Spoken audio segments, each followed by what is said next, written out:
आइए आज द्वितीय दिवस की कथा में प्रवेश करने से पूर्व हमारे मन तथा वाणी को पवित्र करने के लिए भगवान नाम संकीर्तन का आश्रय ग्रहण करेंगे, क्योंकि एक भगवान का नाम ही है जो हमें सब संतापों से दूर करता है। सभी लोग ताली का सहयोग करेंगे। बोलिए वृंदावन बिहारी लाल की जय हो। पार करेंगे नैया, पार करेंगे नैया, भज कृष्ण कन्हैया। पार करेंगे नैया, भज कृष्ण कन्हैया।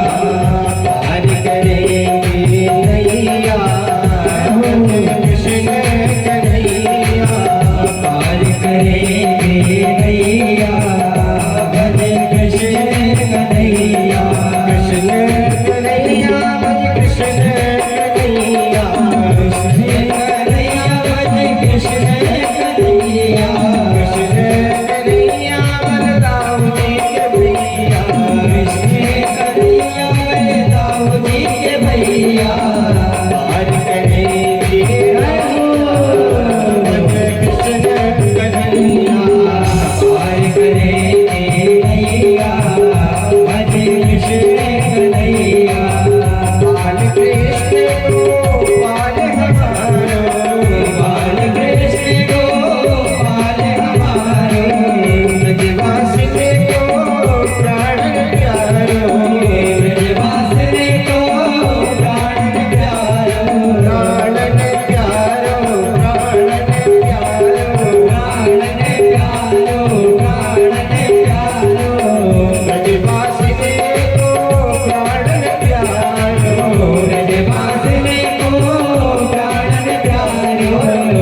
वृंदावन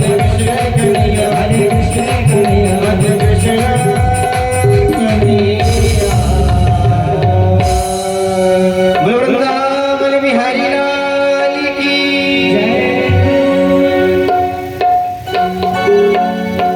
अनंत कोटि ब्रह्मांड नायक सच्चिदानंद विग्रह लावण्य माधुर गुणगण सिंधु कृपा सिंधु अकारण करुणा वृणालय भक्त वांछा कल्पतरु भगवान आनंद कुंज श्री वाके बिहारी लाल के पाद पद्मों में वंदन करते हुए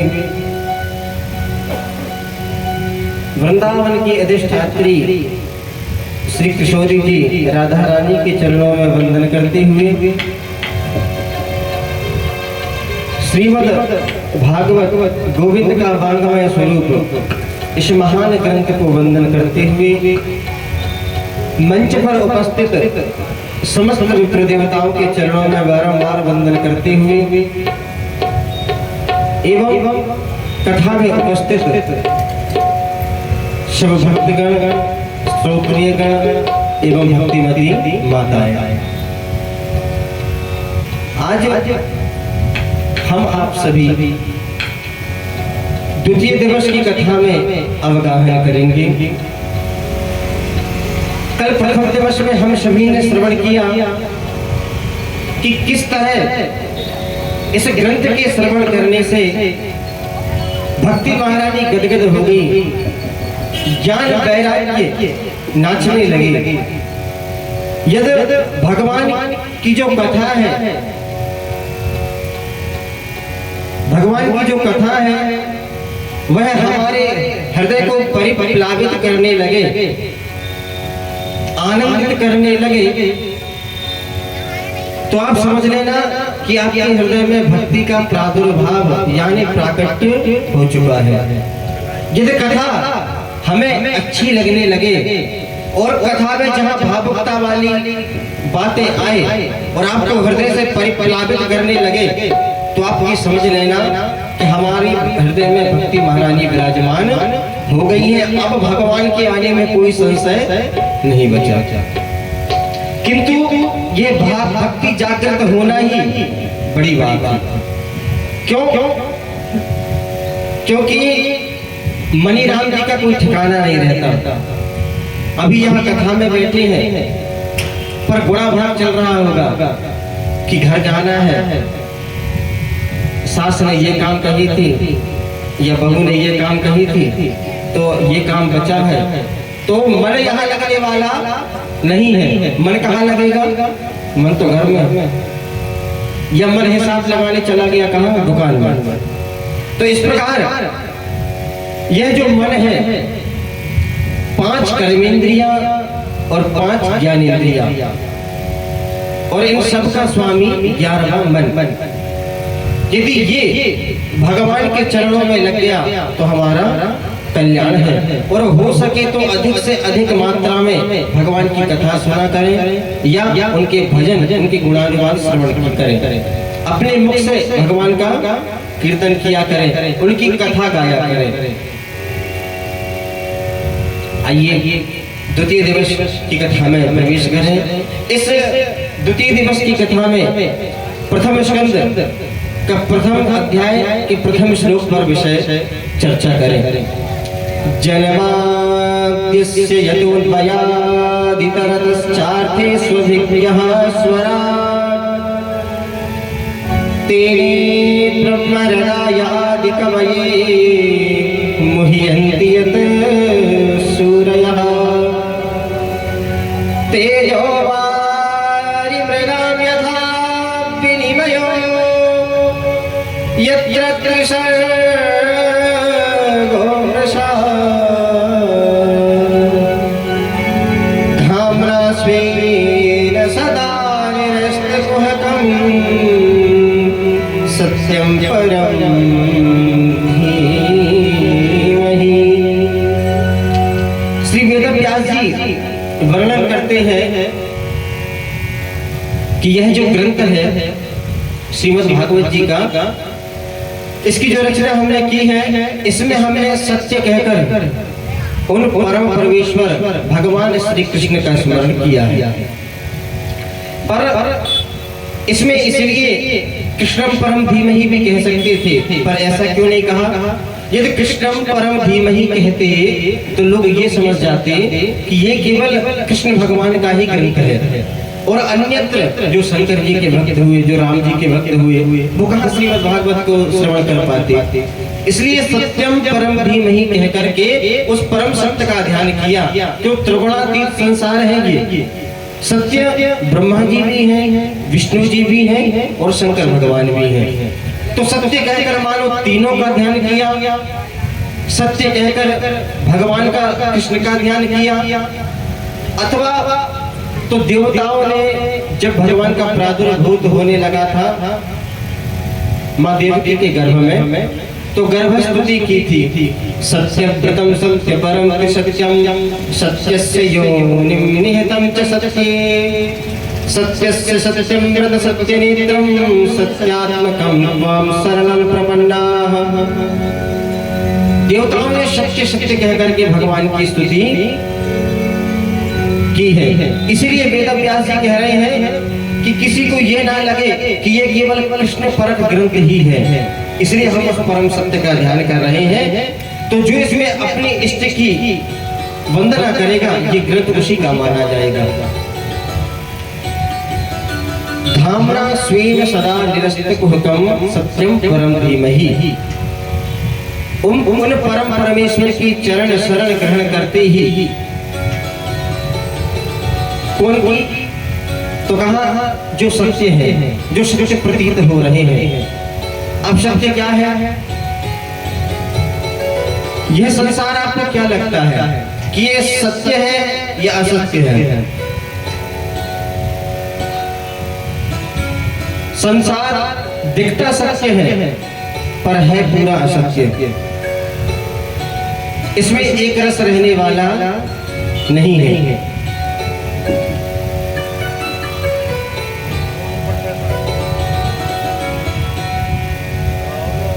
संसार में जब संसारियों के पास हम बैठते हैं तो बस उनसे संसार के प्रपंच ही आपको श्रवण करने को प्राप्त होंगे। और जब किसी भगवत रसिक या संत के पास आप बैठेंगे तो उससे आपको भगवान के गुणानुवाद, भगवान की कथाएं आदि सुनने को प्राप्त होगी। देखिए, इसी संसार में हम भी रह रहे हैं और संत भी रहते हैं, पर संत रहते हैं इस संसार में नारियल की तरह। कैसा? रहते तो संसार में ही है, किंतु मन से भगवान की तरफ रहते हैं। व्यवहार हमसे करते हैं पर मनन केवल भगवान का करते हैं। ठीक हमें भी इसी प्रकार रहना चाहिए। क्यों? क्योंकि वो सत्य व्रत की उपासना करने से जो सारे सुख हैं वह सब हमें उपलब्ध हो जाएंगे।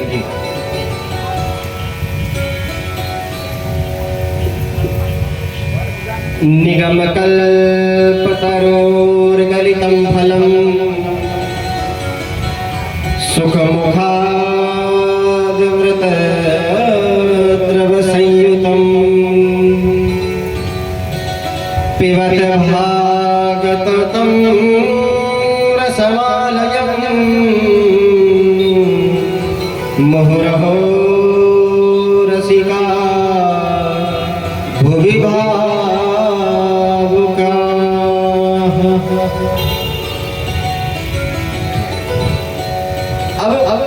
सूत जी महाराज शौनकादिक ऋषियों को इस भागवत के विषय में बतलाते हैं कि नितरायाम गमयति बोधयति सनिगमो वेदः। वेदों का नाम है निगम। वेद रूपी इस विशाल कल्पतरु का परिपक्व फल है श्रीमद् भागवत ग्रंथ। किसी ने पूछा, यदि भागवत रूपी फल बहुत परिपक्व है, यानी बहुत ज्यादा पका हुआ है, तो ये उस डाली से गिरकर फूट गया होगा, खंडित फल होगा। तो कहा कि नहीं, यह खंडित फल नहीं है, यह अखंडित फल है। यह डाली प्रति डाली हम सबको प्राप्त हुआ है, इसलिए ये खंडित फल नहीं है। सर्वप्रथम यह फल भगवान श्रीमन नारायण की डाली से टपका तो ब्रह्मा की शाखा पर अटका, और ब्रह्मा की शाखा से टपका तो नारद की शाखा पर अटका, और नारद की शाखा से टपका तो यह व्यास की शाखा पर लटका, और जब व्यास की शाखा से टपका तो सुखदेव की शाखा पर अटका, और सुखदेव की शाखा से जब गिरा तो यह सूत जी सौनकादिक ऋषियों को प्राप्त होते हुए आज हम सबको प्राप्त हो रहा है। तो ये सनई सनई इस पृथ्वी पर आया है, इसलिए खंडित नहीं अखंडित फल है। तो जिज्ञासु ने कहा कि व्यास जी महाराज ठीक है, हम मानते हैं कि यह खंडित फल नहीं है, तो बताइए क्या ये फल मीठा है कि नहीं? तो व्यास जी ने कहा कि बहुत मीठा है, एक बार खा के देखो। तो कहा महाराज ये तो आप कह रहे हैं क्योंकि आपने इसकी रचना की है, तो आप तो अपने फल को मीठा बताओगे ही। क्यों? क्योंकि अरे कोई ऐसा फल वाला है जो अपने फलों की सामने वाले से तारीफ ना करे, बेचने के लिए तो तारीफ करेगा ही वो। एक खरबूजा बेचने वाला जोर जोर से चिल्ला रहा था, खरबूजे शक्कर से मीठे, खरबूजे शक्कर से मीठे। एक व्यक्ति प्रभावित हो गया और गया, उसका खरबूजा लिया और घर गया, काट के और खाकर देखा तो मीठा नहीं। तेज गुस्सा आई, वह उसके पास गया खरबूजे वाले के पास और कहा क्यों रे तू हमें ठग रहा है, ये तेरा फल मीठा नहीं है, तू झूठ क्यों बोल रहा था? तो उसने बोला कि भैया मैं जोर जोर से कह तो यही रहा था कि खरबूजे शक्कर से मीठे, अथवा शक्कर डाल के खाओ तब मीठे लगेंगे। तो ये तो बेचने वालों के अपने अपने होते हैं महाराज, इसलिए आप कह रहे हैं भागवत जी का फल मीठा है, तो महाराज आपका ग्रंथ है, आप तो मीठा बोलोगे ही, कोई प्रमाण दो। तो कहा कि देखो फल मीठा तब कहलाएगा तब उसका परीक्षण हो जाए, और परीक्षण कैसे किया जाए? तो एक ही उपाय है कि तोता जिस फल में चोंच मार दे समझ लो कि वह फल मधुर है। तो इसीलिए हमारा यह जो भागवत कथा का ग्रंथ है, इसमें भी सुखदेव रूपी परमहंस परिव्राजक श्री शुकाचार्य के रूप में उन्होंने अपनी चोंच मार दी है, इसलिए ये फल मधुर नहीं सुमधुर हो गया है। इसलिए हे सनकादिकों, हे सौनकादि ऋषियों, बिना किसी संकोच के आकर के और इस ग्रंथ को ग्रहण करो। अहो रसिका भूमि भावुका, हे रसिकों हे भावुकों सभी आकर के इसको ग्रहण करो। अब एक जिज्ञासु ने कहा कि महाराज इसमें आपने कहा कि रसिकों और भावुकों, तो क्या केवल ये दो ही श्रवण कर सकते हैं आप इस ग्रंथ को? तो कहा कि देखो यह निजी प्रॉपर्टी तो है नहीं, इसे ग्रहण तो सब कर सकते हैं, पर रसिका और भावुका इसीलिए कहा क्योंकि रसिक और भावुक ही इसको सुनने के लिए लालायत रहेंगे। इसका उदाहरण समझे, एक पानी बेचने वाला अपनी दुकान लगाया है, एक बाबूजी वहां से निकल के गए, उसने कहा बाबूजी सुमधुर पानी है, एक बार ग्रहण कर लो। तो इस समय बाबूजी को प्यास नहीं लगी, एक तो वो सुनेंगे नहीं, और सुन भी लिए तो उसके पास जाएंगे नहीं, और कदाचित यदि चले गए तो उससे अनेक प्रश्न पूछेंगे कि क्यों ये पानी कहाँ से भरा है, इसे छाना है कि नहीं, आरओ का पानी है कि नहीं, यह सब इंक्वायरी उससे करेंगे। और यदि वही बाबूजी रेगिस्तान में पड़े होते और वहां कोई पानी वाला कहता बाबूजी पानी पी लो, तो ये सब पूछने की फुर्सत रहती क्या? तो प्यासा ही कुएं का महत्व समझता है। इसलिए जो रसिक और भावुक है वह लालायत रहते इस ग्रंथ का श्रवण करने को। इसलिए कहा अहो रसिका भाव कहा, आओ और मेरे से ग्रंथ को श्रवण करो।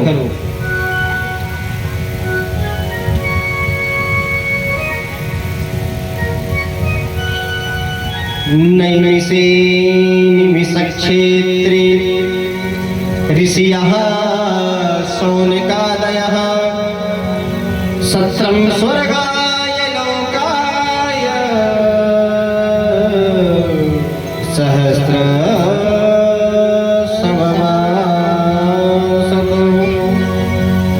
नैमिषारण्य की पावन भूमि पर शौनकादिक 88,000 ऋषि 88,000 ऋषियों का एक सत्र प्रारंभ हुआ।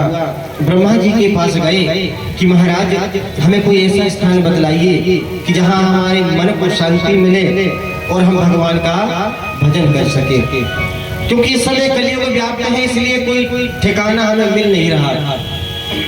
ब्रह्मा जी ने एक चक्र छोड़ा और कहा किस चक्र के पीछे जाना, इस चक्र की नेमी जहां छेड़ हो वही उत्तम स्थान मान करके और वही सत्संग प्रारंभ कर देना। तो एक आरण्य था जहां पर इसकी नेमी छेड़ हुई, वही नैमिषारण्य हुआ। बोलिए नैमिषारण्य तीर्थ की।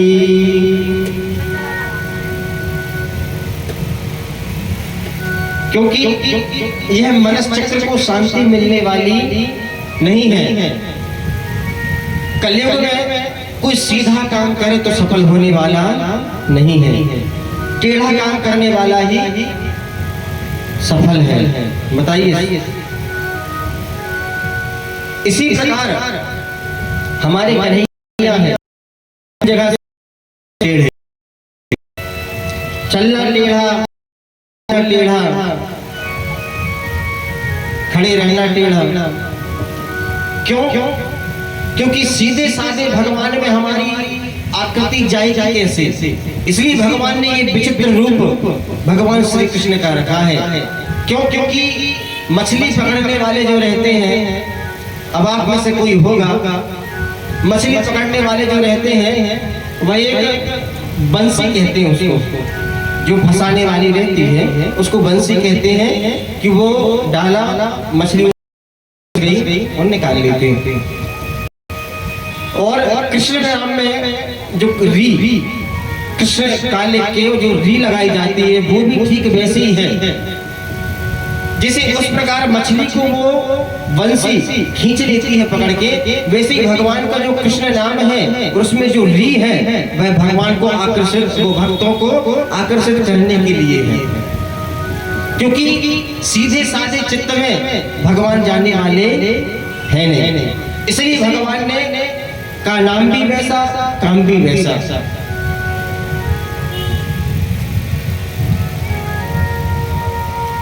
सूत जी महाराज से शौनकादिक ऋषियों ने प्रश्न किया,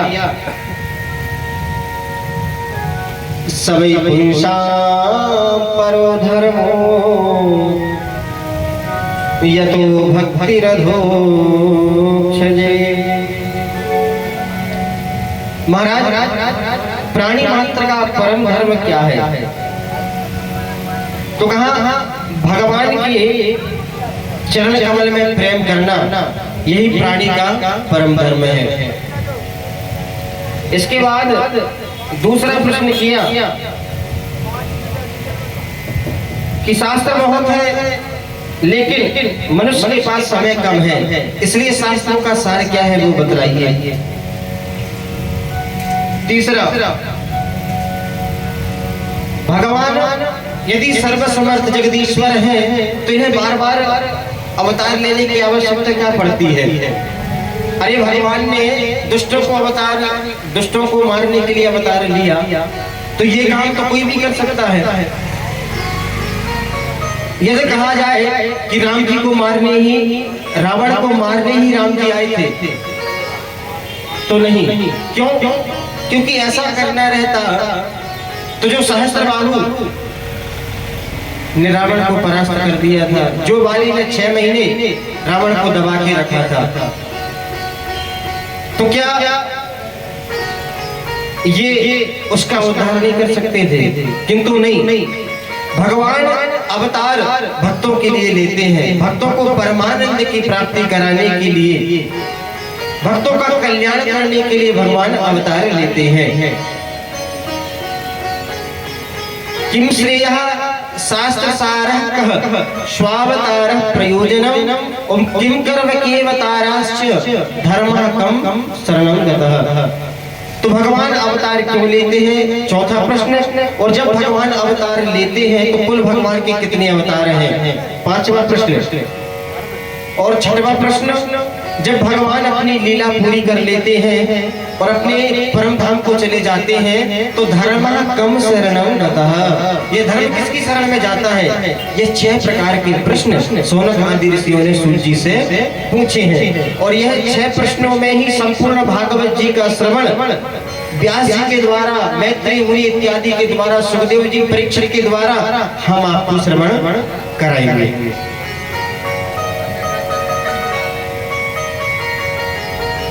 वदन्ति तत्त्वविदस्तत्त्वं यद् ज्ञानमदवयं ब्रह्मेति परमात्मेति भगवान् इति संज्ञते। तत्व एक ही है, तत्व एक ही है। एक तत्व को तत्ववेदा विविध नामों से जानते हैं। वही राम है, वही श्याम है, पर जो भगवान सगुण है वह हमें प्रिय लगते हैं और जो निराकार है वह हमें भाते नहीं। क्यों? क्योंकि हमें भगवान को प्रत्यक्ष चमत्कारिक रूप में देखना है। भगवान में आस्था उतनी नहीं बढ़ती। क्यों? क्योंकि कलयुग है, जो चमत्कार जहां दिखेगा वही मन आकर्षित होगा। अब भगवान ने कह दिया है कि अनन्यास चिंतयन्तो मां ये जनाः पर्युपासते तेषां नित्याभियुक्तानां योगक्षेमं वहाम्यहम्। भगवान ने कह दिया कि जब भी मुसीबत पड़े तो मेरी शरण में आ जाओ, पर नहीं दुख में तो जब अंतिम दुख हमारा होगा, जब हम सबसे आशा छोड़ देंगे, सबके दरवाजे जब बंद हो जाएंगे, तब हमें वो परमात्मा याद आते हैं। यदि ये निष्ठा संसारियों में ना लगकर उस परम प्रभु में लग जाए तो क्या कहना। इसलिए भगवान कहते हैं कि मेरी शरण में आ जाओ, क्योंकि मेरी शरण ग्रहण करने के बाद किसी के चरणों में जाना नहीं पड़ेगा। किंतु नहीं, जब भी दुख आता है तो सबसे पहले तो अपनी याद आती है और वही अपने एक दिन छोड़ करके चले जाते हैं और अंत में काम कौन पड़ता है, तो वह परमेश्वर।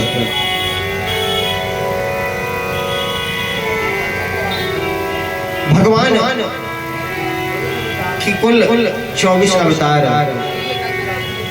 23 अवतार भगवान के पूर्णतः हो चुके हैं और एक कलयुग के चौथे चरण में भगवान का कल की प्रार्थना भविष्यति, कल की अवतार होगा। हरि नारायण मोहिनी पृथु सनकादिक कच्छप हंस श्री राम धन्वंतरी श्री कृष्ण कूर्म मत्स्य व्यास नरसिंह यज्ञ पुरुष परशुराम हयग्रीव ऋषभदेव कपिल दत्तात्रेय वाराह वामन बुद्ध और जो चतुर्थ चरण में होगा वह है कल की अवतार। कुल भगवान के 24 अवतारों का वर्णन किया है, जो आगे कथाओं में आपको सभी अवतारों का विवरण दिया जाएगा।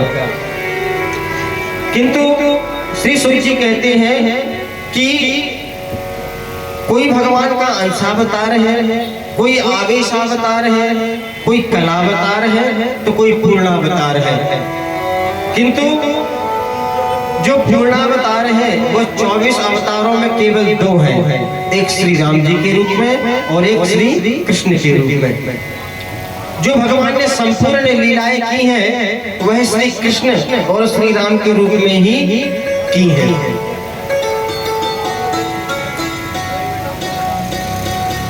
भगवान एक ही है, पर तत्व की दृष्टि से लोग उसे अलग अलग रूपों में मानने लगे हैं।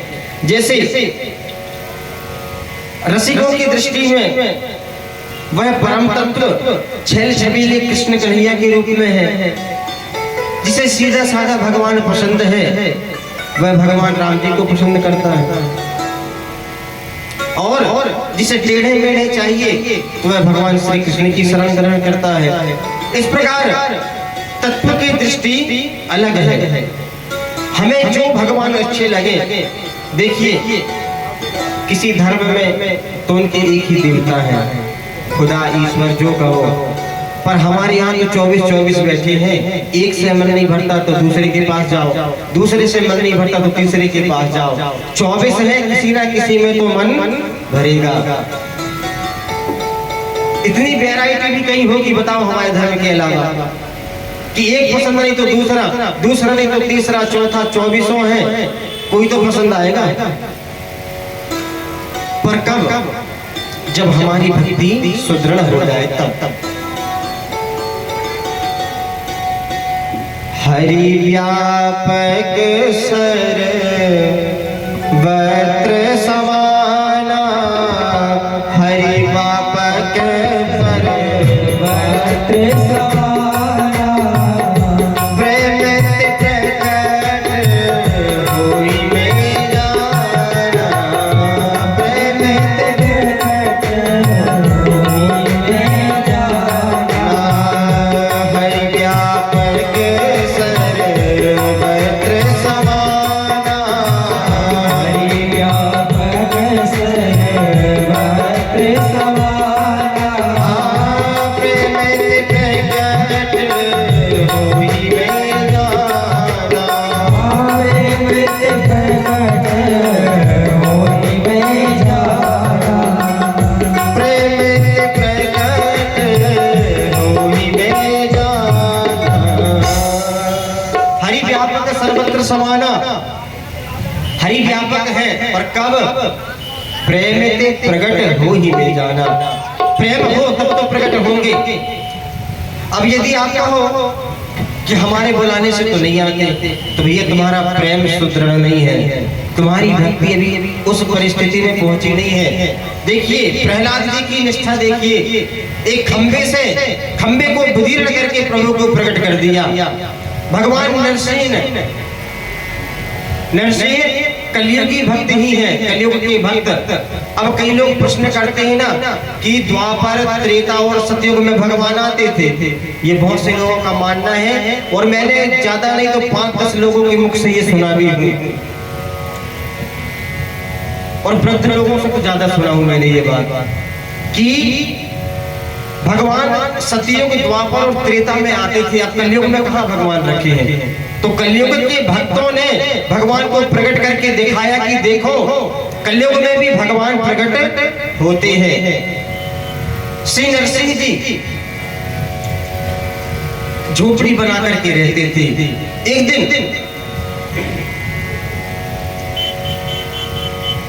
वह रोटी बना करके और रखा था कि उसमें घी लगाने वाले थे। इतने में एक कुत्ता आया और वह घी का डिब्बा मुंह में दबाया और चल दिया।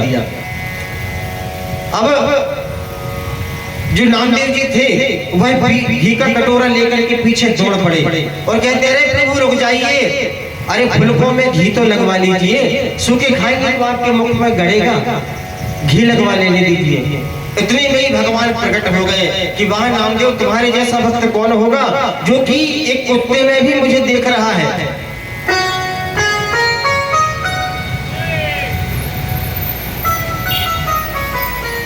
नामदेव जी एक जगह कीर्तन हो रहा था कि वहां गए।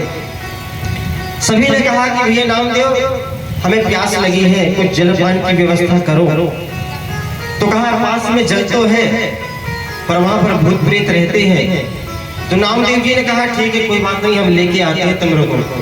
नामदेव जी गए, जैसे ही जल निकाला कि इतने में भूत प्रकट हो गए। भूत जैसे ही प्रकट हुए, नामदेव जी प्रणाम करने लगे कि वाह मेरे लंपकनाथ, आज सर्व सफेद वस्त्रों में प्रकट हुए हो। ये भक्ति देखिए, भूत के रूप में भी भगवान का दर्शन कर रहे हैं, प्रेतों के रूप में भी भगवान का दर्शन कर रहे हैं। ऐसे ऐसे भक्त इस कलयुग में भी हुए हैं। तो यह धारणा नहीं बनानी चाहिए हमें कि इस कलयुग में भी भगवान भला आते हैं। अरे यदि प्रेम है तो अवश्य आएंगे, क्योंकि प्रेम का भूखा हूं मैं और प्रेम ही एक सार है, और प्रेम से भज लो मुझे तो भव से बेड़ा पार। इस प्रकार हरि व्यापक सर्वत्र समाना, पर कब प्रेम ते प्रकट हो ही नहीं जाना। प्रेम हो तब तो वह प्रभु प्रकट होगा। अब आगे श्री सूत जी महाराज से सोनकादिक ऋषि प्रश्न करते हैं कि महाराज ये बताइए कि सुखदेव जी महाराज ने संपूर्ण भागवत जी का अध्ययन कैसे किया, और समय आने पर परीक्षित को यह कथा कैसे श्रवण कराई। थोड़ा इस विषय पर चिंतन करिए। द्वापरे समनु प्राप्ते तृतीये युग पर्यये जातः पराशराद्योगी वासव्यां कलया हरे। सूत जी कहते हैं कि जिस समय द्वापर के अंत में भगवान के कलावतार श्री कृष्ण पायन वेद व्यास जी का प्राकट्य हुआ, तो उन्होंने अपनी दृष्टि से देखा, त्रिकाल दृष्टा थे, किस जो कलयुग आने वाला है इसमें लोगों की बुद्धि भी मंद और भाग्य भी मंद होगा। तो इसके लिए करना क्या है? तो इन्होंने 4 वेद के विभाजन किए और उपनिषदें तैयार की, किंतु मन को शांति नहीं मिली। 17 पुराण रच डाले पर शांति नहीं मिली। पंचम वेद महाभारत की रचना की, उससे भी मन को शांति नहीं मिली। इसके पूर्व सोनकादिक ऋषियों को सूत जी सुखदेव जी की कथा श्रवण कराते हैं।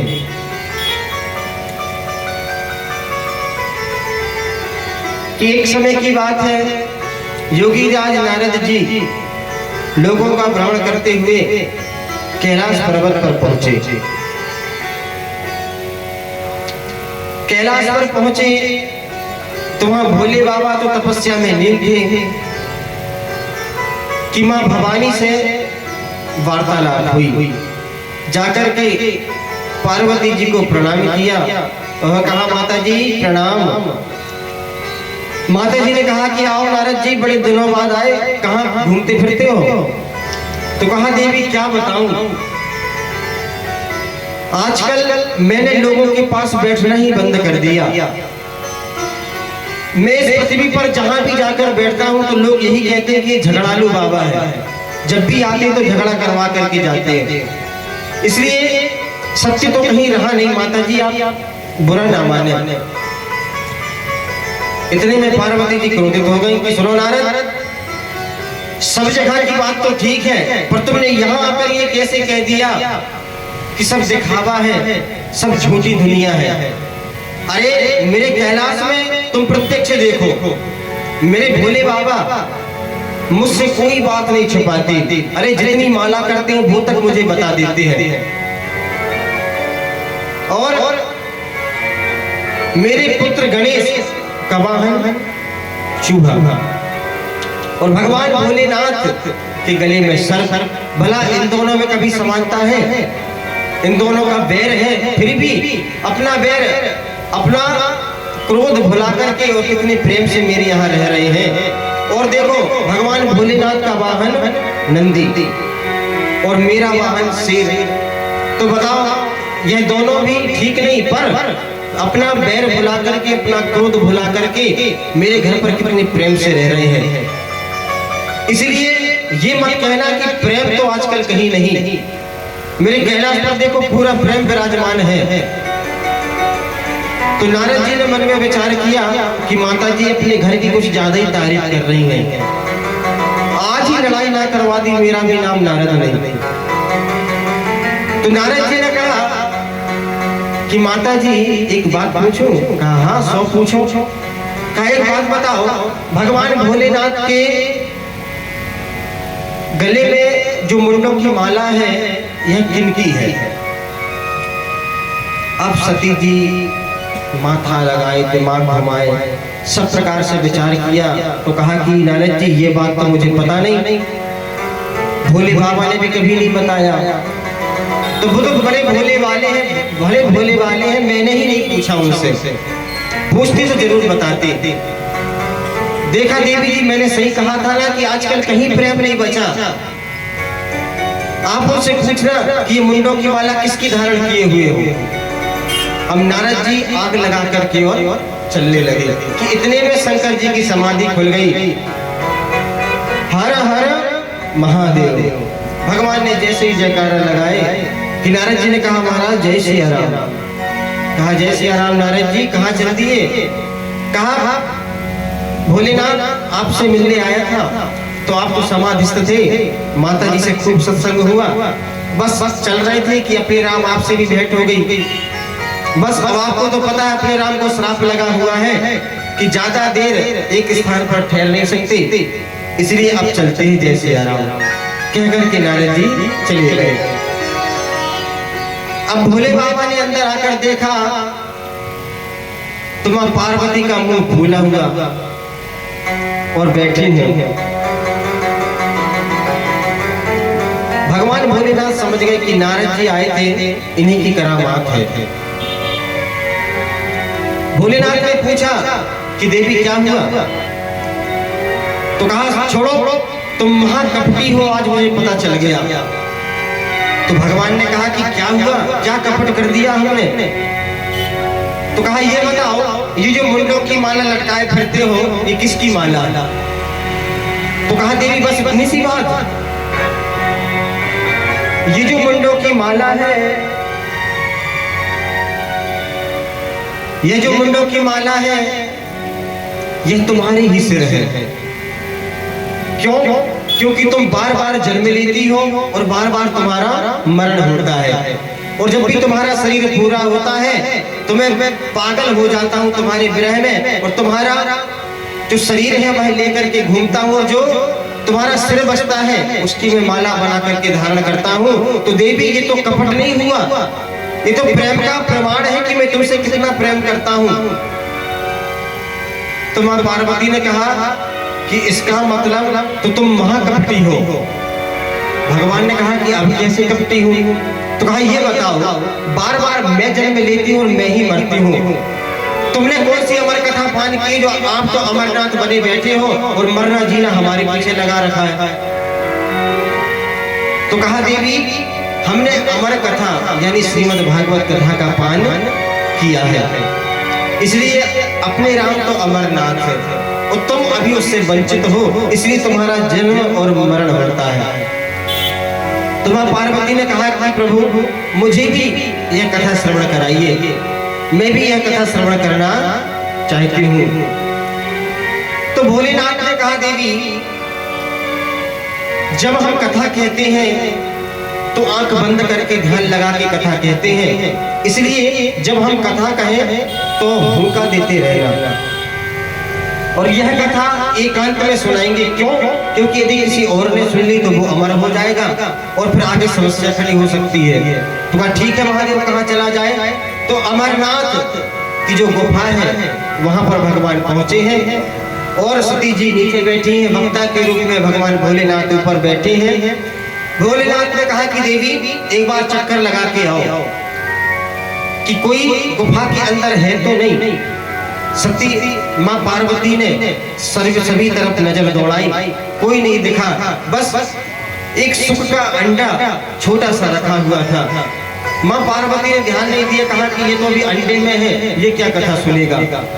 ये देख करके माता जी आ गई और कहा भोलेनाथ कोई नहीं है, आप कथा शुरू करिए। बोलिए वृंदावन बिहारी लाल की जय। और कथा प्रारंभ हो गई। शंकर जी ध्यान लगा करके कथा कहने लगे और पार्वती जी सुनने लगी। अमरनाथ पर महादेव जी बैठे आसन मार। अमरनाथ पर महादेव जी बैठे आसन मार। अमर कथा जब लगे सुनाने, गौरा को त्रिपुरारी उमा के पर गए सोता।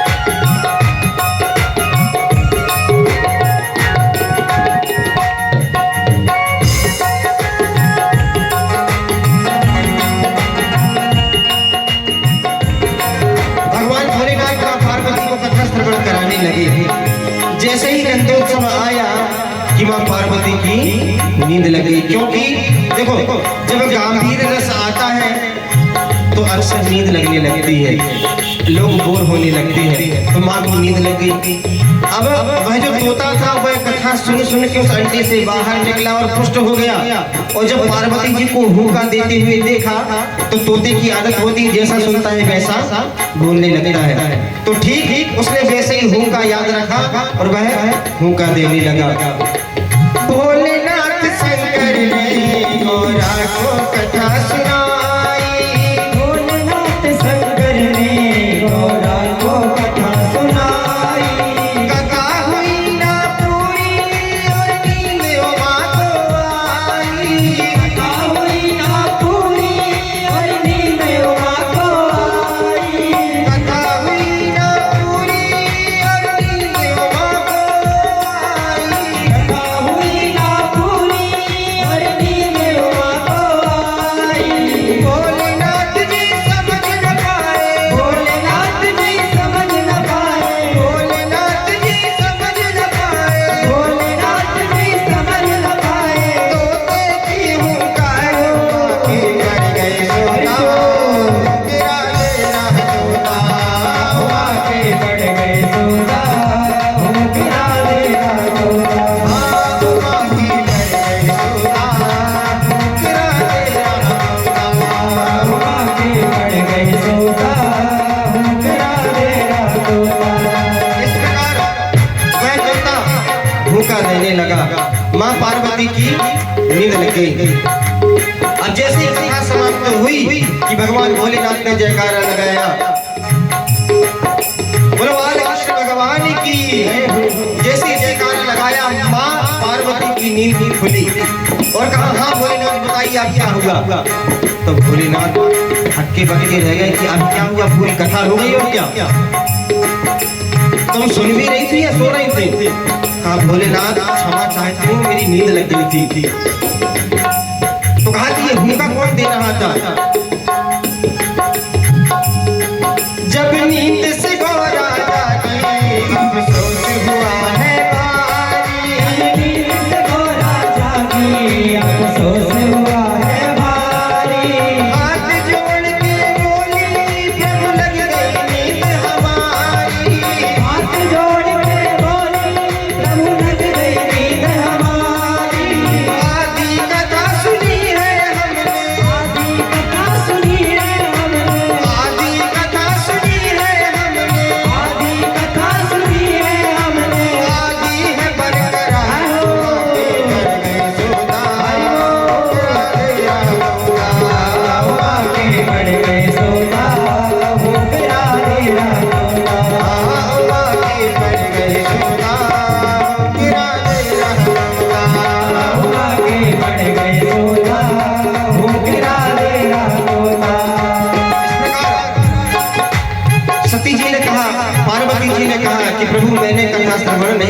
आधी कथा में ही मेरी निद्रा लग गई थी।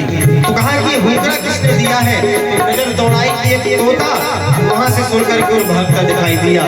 तो कहा देवी इसने मेरी कथा का अपमान किया है, कथा चुराई है, इसलिए अब मैं इसे जिंदा नहीं छोड़ूंगा। भगवान भोलेनाथ ने त्रिशूल लिए और आगे आगे सुख दौड़े जा रहे हैं और पीछे पीछे भोलेनाथ। कहने लगे शंकर जी कथा सुनी है किसने? कहने लगे शंकर जी सभी लोग गाली का सहयोग करेंगे किसने? जिंदा ना छोड़ूंगा ये दिया हुक्का किसने? जिंदा ना छोड़ूंगा ये दिया हुक्का किसने? आगे आगे तोता दौड़े, आगे आगे तोता दौड़े, आगे आगे तोता दौड़े, आगे आगे तोता दौड़े, पीछे शिव भंडारी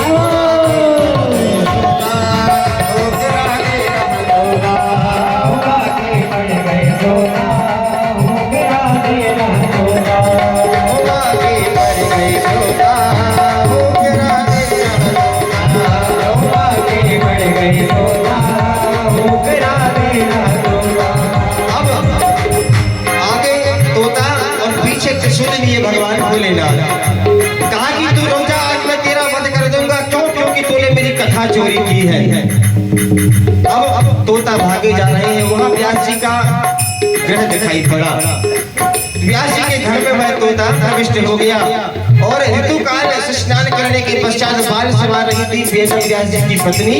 तो जैसे उन्होंने जमाई ली कि वह तोता उनके गर्भ में प्रविष्ट कर गया। अब इतने में वेद व्यास जी बाहर शंकर जी को मिल गए। तो कहा भोलेनाथ कहाँ चल दिए? कहा वेद व्यास जी एक चोर ने चोरी की है और आपके यहाँ आया है। तो व्यास जी ने कहा महाराज चुराने योग्य आपके पास वस्तु क्या है? भक्कड़ बने आप ढूंढते रहते हो। एक अलमारी भी नहीं है ढंग की घर में, न सोना चांदी जेवर इत्यादि कुछ नहीं है। चोर चुराएगा क्या ये तो बताओ। तो कहा अरे ये सब नहीं चुराया उसने हमारी कथा का बयान किया है, कथा सुनी है और भाई ऐसी कथा है कि जो सुनता है वो अमर हो जाता है, इसलिए आज मैं उसे छोड़ूंगा नहीं। तो व्यास जी ने कहा महाराज विचार तो कीजिए, जब उसने कथा सुनी ही है तो अब वो मरेगा और यदि आप मारोगे, यदि आप उसे मारोगे तो व्यवस्था भंग नहीं होगी। तो भोलेनाथ ने कहा कि हाँ ये बात तो हमने सोची नहीं। कहा महाराज ठीक है। भोलेनाथ वहां से चल दिए। उड़ते उड़ते तोता जब वेद व्यास घर आया, उड़ते उड़ते तोता जब वेद व्यास घर आया, वेद व्यास की पत्नी के गर्भ में जाए समाया, वेद व्यास की पत्नी के गर्भ में जाए समाया। नाम बड़ा सुखदेव ही लिखा, नाम बड़ा सुखदेव ही लिखा, नाम बड़ा सुखदेव ही लिखा, नाम बड़ा सुखदेव ही लिखा। लीला ब्रह्मवाई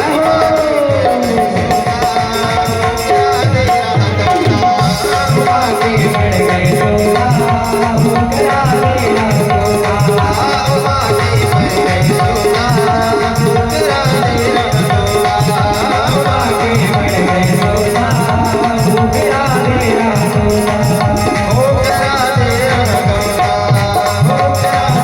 सोना, हुक्का देना सोना, हुक्का देना वृंदावन बिहारी लाल की, श्री सुखदेव भगवान की जय। जय श्री राधे श्याम। इस प्रकार सुखदेव जी गर्भ में प्रविष्ट हुए।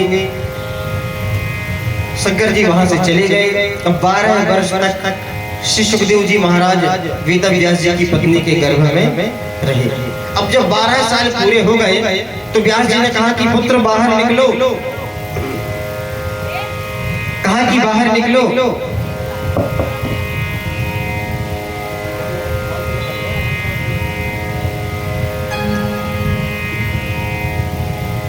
कहा कि बेटा बाहर निकलो।